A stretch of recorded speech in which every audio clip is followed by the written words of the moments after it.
All right, I'm your host, Jimmy Chen. Arr.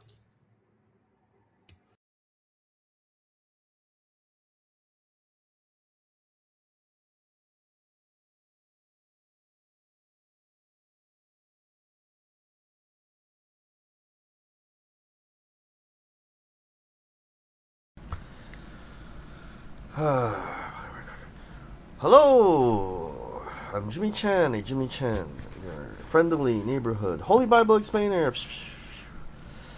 And my channel is Food for HNM. We are reading Job 29. No, wait a minute. Yes, we are reading Job 29. Job's final defense. He had the final word, and now he has. There was a interlude, and it is a entire chapter on wisdom. Remember, Proverbs is full of wisdom, but here in Job, try to remember, or no, this is no, or remember. I think remember is something like remember, no, or maybe remember is further out. This no and remember that in Job there's also mention of God, the one true God's wisdom. So the final defense, Job continued saying, how I long for the months gone by, for the days when God, the one true God, watched over me, when his lamp shone on my head, and by his light I walked through darkness.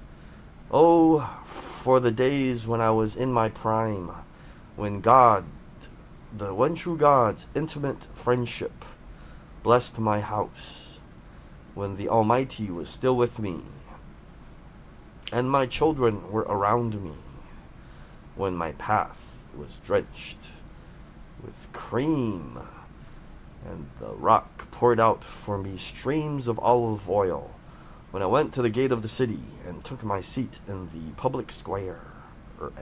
The young men saw me and stepped aside, and the old men rose to their feet. So they respected him. The chief men refrained from speaking and covered their mouths with their hands. I myself, like Job said that he witnessed with his eyes because he remembers things. You know what? My father, I'll share with you because, we are friends now. The Lord Jesus said to his apostles, you are now my friends. Because he's a normal person. He's fully God and fully human. He had a father and a mother. This is the Son of God, the Creator of, the most blessed Holy Trinity, Father, Son, the Son of God, and the Holy Spirit.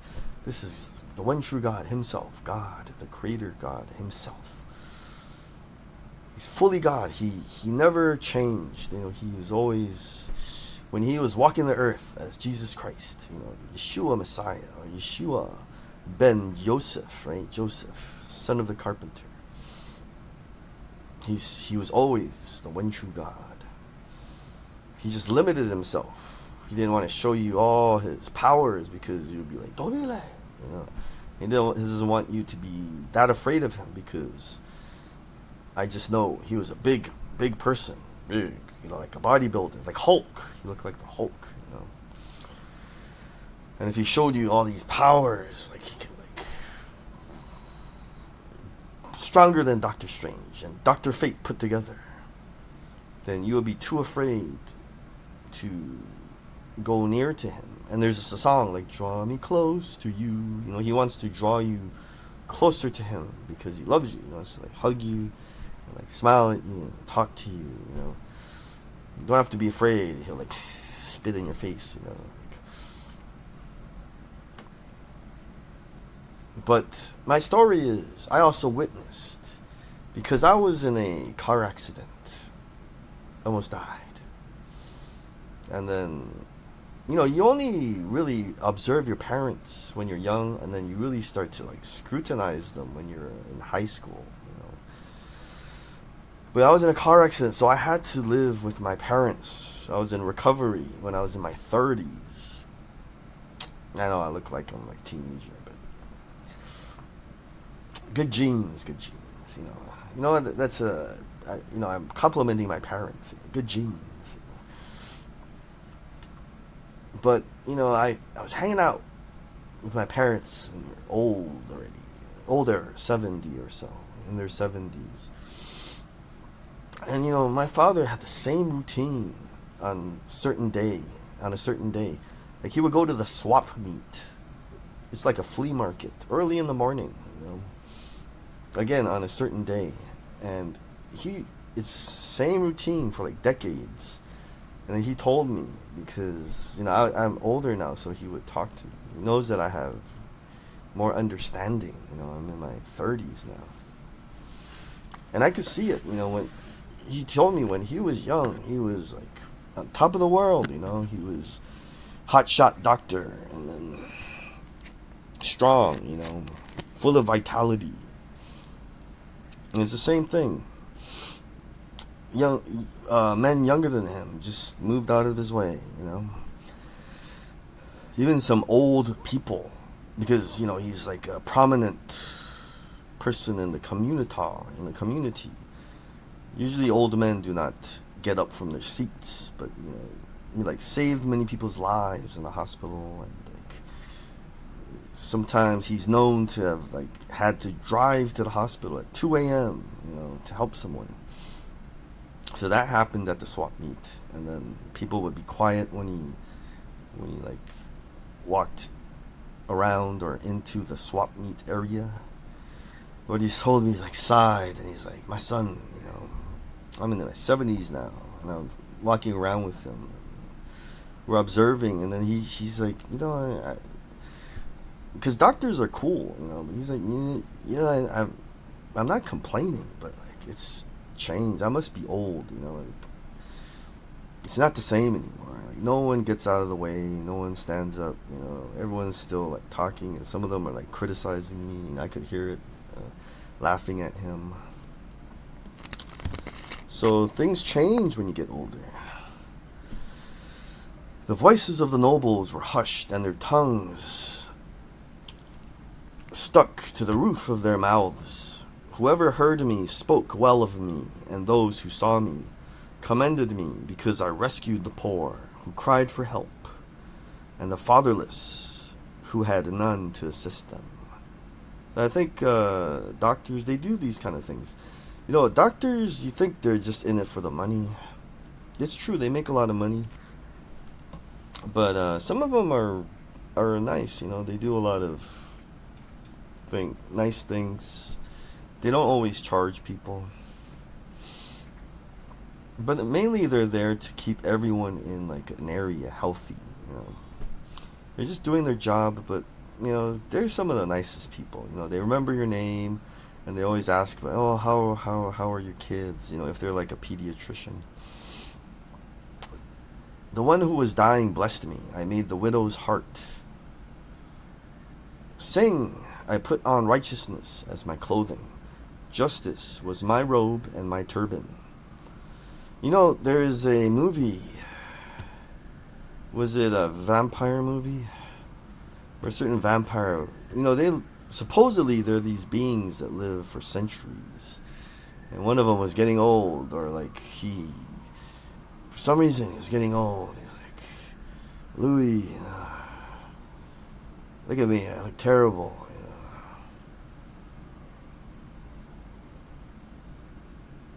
I remember, when I was in a different state, like at this time, not too long ago, man, I was strong.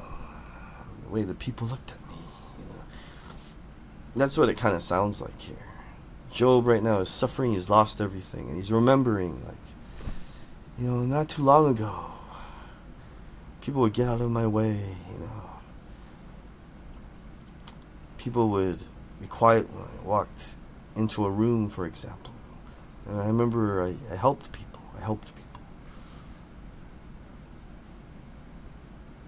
I put on righteousness as my clothing. Justice was my robe and my turban. I was eyes to the blind and feet to the lame. He's like remembering, like now I'm so skinny, starving. Look at my skin, I don't even have a bed to lay in. I think I'm dying, God. I'm true God, I'm dying. I'm remembering now in Job 29, I was remembering my glory days. I'm trying to remember when I was a better person. I was a father to the needy. I took up the case of the stranger. I broke the fangs of the wicked and snatched the victims from their teeth. I thought, I will die in my own house. My days as numerous as the grains of sand. My roots will reach to the water, and the dew will lie all night on my branches. My glory will not fade. The bow or bow will be ever new in my hand. People listened to me expectantly, waiting in silence for my counsel. After I had spoken, they spoke no more. My words fell gently on their ears. They waited for me as for showers, and drank in my words as the spring rain. When I smiled at them, they scarcely believed it. The light of my face was precious to them. The meaning of the Hebrew for this clause is uncertain.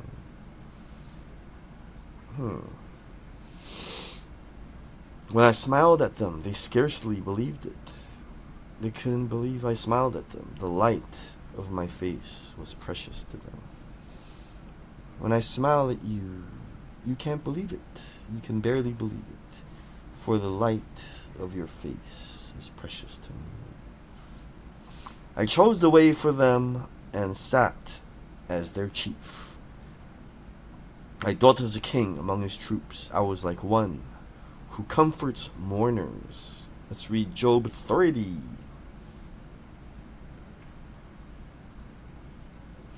But now they mock me, men younger than I, whose fathers I would have disdained, to put with my sheepdogs. As a shepherd, not to put with dogs, dog persons. Of what use was the strength of their hands to me, since their vigor had gone from them? Haggard from want and hunger, they roamed the parched land, in desolate wastelands at night. So, Job helped to domesticate dogs. I did not know that. In the brush, they gathered salt herbs, and their food was the root of the broom bush. So, dog persons, their ancestors, used to roam around the desert, and they would eat herbs. They would eat roots. They would eat herbs and roots. They used to. They were banished from human society, shouted. So this is cool. Like I have Job, right here in Job 30, he records like some history of the ancestors of dog persons. They were banished from society, shouted at as if they were thieves. So dogs used to run around trying to steal food a long time ago. They were forced to live in the dry stream beds, among the rocks, and in holes in the ground. They brayed among the bushes and huddled in the undergrowth. They used to live in bushes, a base and nameless brood. So no, they did not have individual names yet. They were driven out of the land. And now those young men mock me in song. I have become a byword among them. They detest me and keep their distance. They do not hesitate to spit in my face. Now that God, the one true God, has unstrung my bow and afflicted me, They throw off restraint in my presence. Am I right? The tribe attacks. The meaning of the Hebrew for this word is uncertain.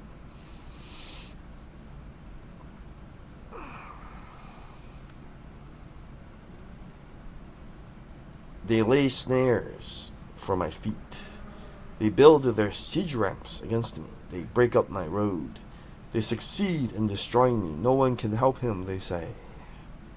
They advanced as through a gaping breach. Amid the ruins they come rolling in. Terror overwhelms me. My dignity is driven away as by the wind. My safety vanishes like a cloud. And now my life ebbs away. Days of suffering grip me. Night pierces my bones. My gnawing pains never rest.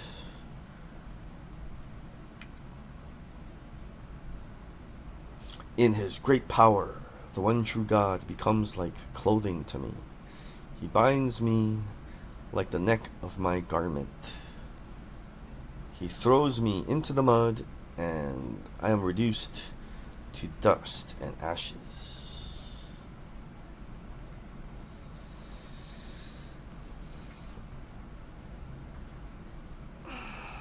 I cry out to you, one true God, but you do not answer. I stand up, but you merely look at me.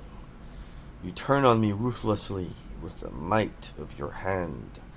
You attack me. You snatch me up and drive me before the wind. You toss me about in the storm.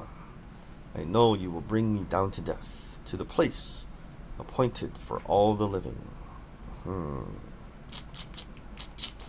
Surely no one lays a hand on the broken man when he cries for help in his distress. Have I not wept for those in trouble?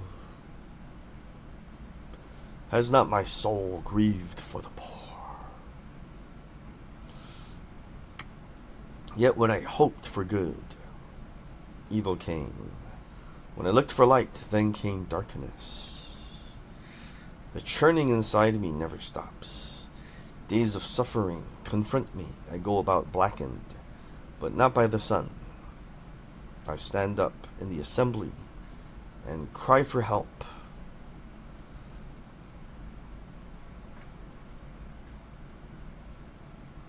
I have become a brother of jackals, a companion of owls. My skin grows black and peels. My body burns with fever. My lyre is tuned to mourning, and my pipe to the sound of wailing.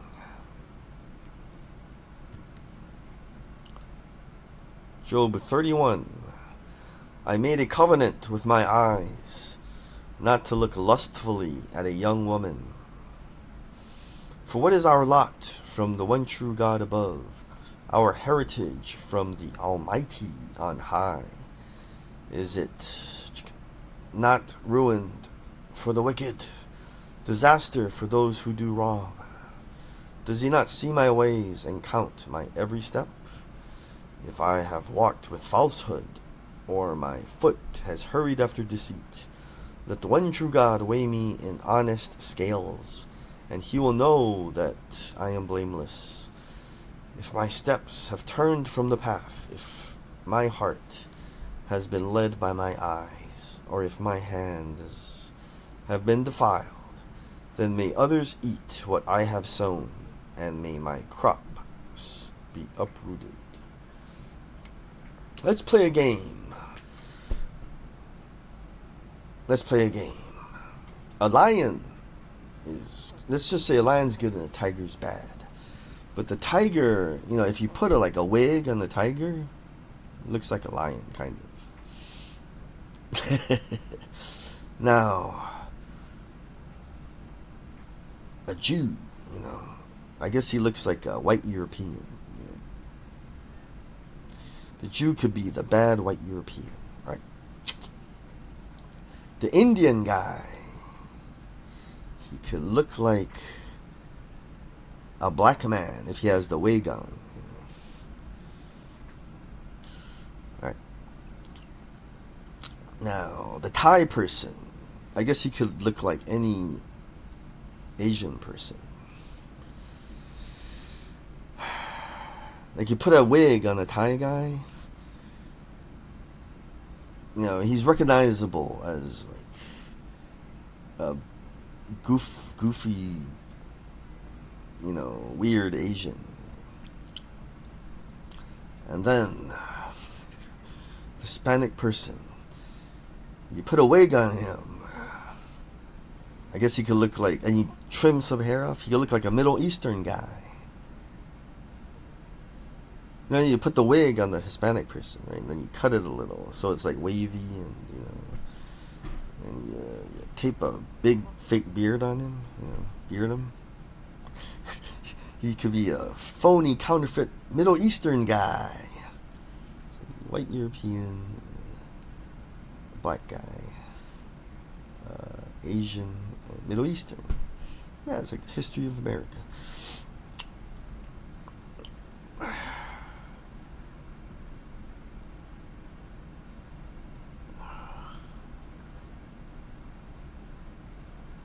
So, on his scales, he will know that I am blameless if my steps have turned from the path, if my heart has been led by my eyes. So, remember, he's talking about looking lustfully at a young woman. So, he is not a lust looker.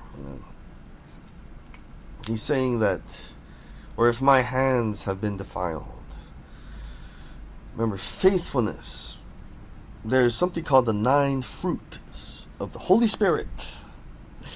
Love, joy, peace, patience, goodness, kindness,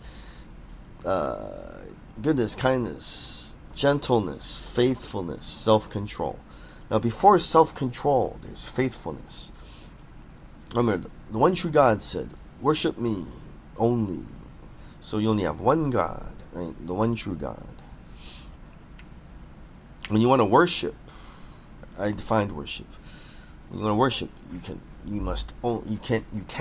there is only one true God, the Creator God, that great I am guy, the most holy great I am, most holy Alpha and Omega, powerful. So that's like faithfulness, one, only one. And then, when you get married, you're supposed to, only be married to one woman. And in the case of women, they're married to one man.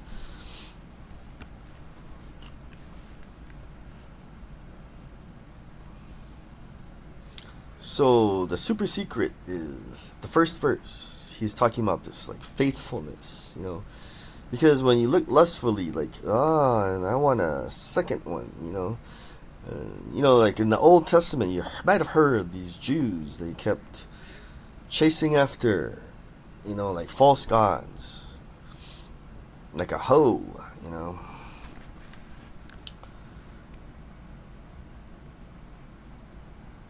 So we are at verse 7. Job is addressing something like, I only have one God, one king. He's the King of Kings. He may have a king, like if he lost in the battle, he would have to serve a earthly king. It's possible. But we're talking about the King of Kings, He only has the one true God, one God. He is the one God.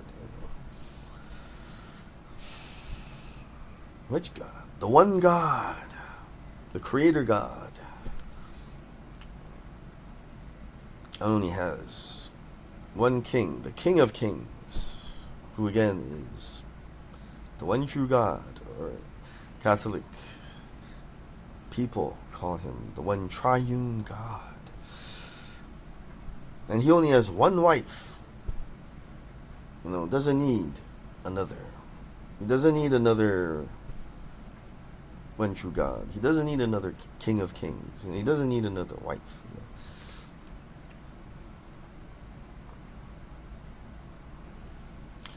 If my heart has been led by my eyes, or if my hands have been defiled. Then may others eat what I have sown, and may my crops be uprooted. If my heart has been enticed by a woman, or if I have lurked at my neighbor's door, then may my wife grind another man's grain, and may other men sleep with her. For what would have been wicked, a sin to be judged, it is a fire that burns to destruction. It would have uprooted my harvest. Abaddon. So destruction is Abaddon.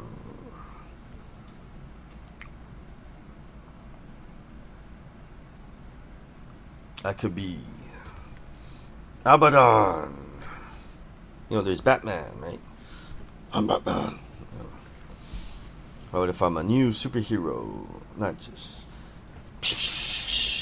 I am Jimmy Chan, your friendly neighborhood Holy Bible explainer. Abaddon. I'm Abaddon. No.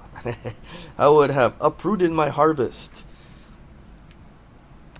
if I have denied justice to any of my servants, whether male or female. So from verses 9 to 12, he's saying, I'm dying, God, but I testify that I've never cheated on my wife, And then he's saying, I have been just. I testify, these are his, his words, it could be recorded, like, in court, sometimes someone writes down what is being said, He's saying, I am just. I never denied justice to anyone when they had a grievance against me. What will I do when God confronts me? Well, what will I answer when called to account? Did not he who made me in the womb make them? Did not the same one form us both within our mothers? If I have denied the desires of the poor, he's saying, I have even cared for the poor. King Solomon, remember, earlier video, he said, eat, drink, and be merry, and do good, the rest for all the days of your life. So he's saying, I testify before you, one true God, I have done good. I have not denied the desires of the poor, or let the eyes of the widow grow weary. If I have kept my bread to myself, not sharing, he shared his bread. But from my youth I reared them as a father would, and from my birth I guided the widow. If I have seen anyone perishing for lack of clothing, or the needy without garments, and their hearts did not bless me, for warming them with the fleece from my sheep, if I have raised my hand against the fatherless, knowing that I had influence in court, then let my arm fall from the shoulder, let it be broken off at the joint, for I dreaded destruction from the one true God, and for fear of his splendor I could not do such things. If I have put my trust in gold, so he said something about trust. He's testifying, one true God, I have always trusted in you, not in money, or gold. If I have ever said to pure gold, you are my security. If I have rejoiced over my great wealth, the fortune my hands had gained. If I have regarded the sun in its radiance, or the moon moving in splendor, so that my heart was secretly enticed, and my hand offered them a kiss of homage, then these also would be sins to be judged, for I would have been unfaithful to the one true God on high. Let's think about that. The sun and the moon. Joseph, the prince of Egypt. Watch my earlier videos. He once had a dream. He dreamed dreams, prophetic dreams. He saw the sun, moon, and the stars, and he bowed to him. And it's like his father and mother were the sun and the moon, and then his brothers were the stars. And his brothers got angry. Will we bow to you? You're the youngest. So what happened? He became like Pharaoh.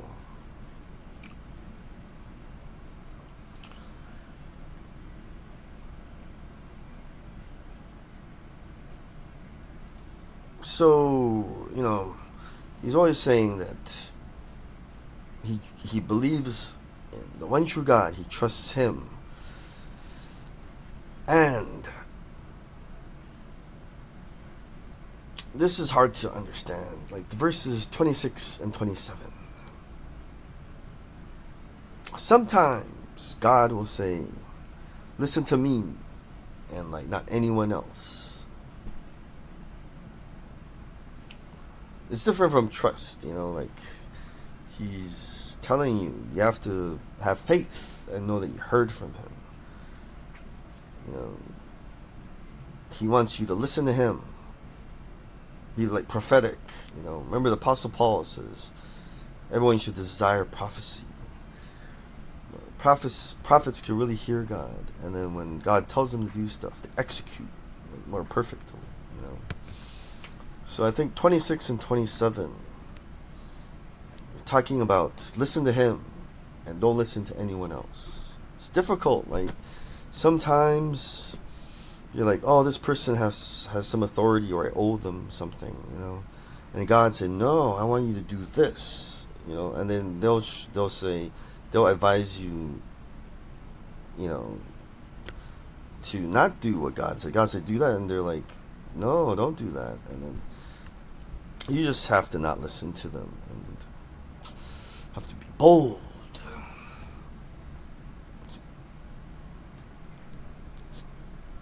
The one true God. We don't tell people he told. He told people like, God told me something. They'll be like, oh, you're cool.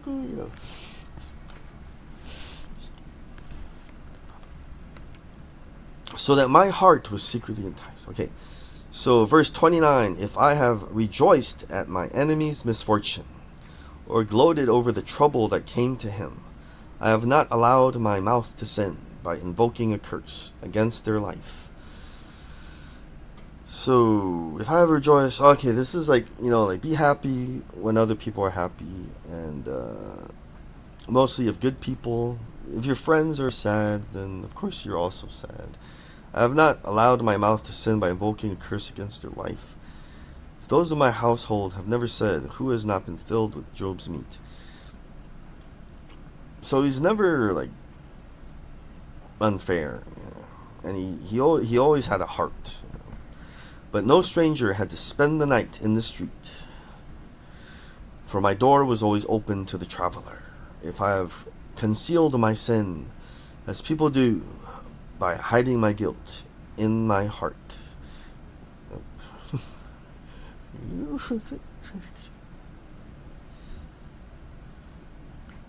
No, it said.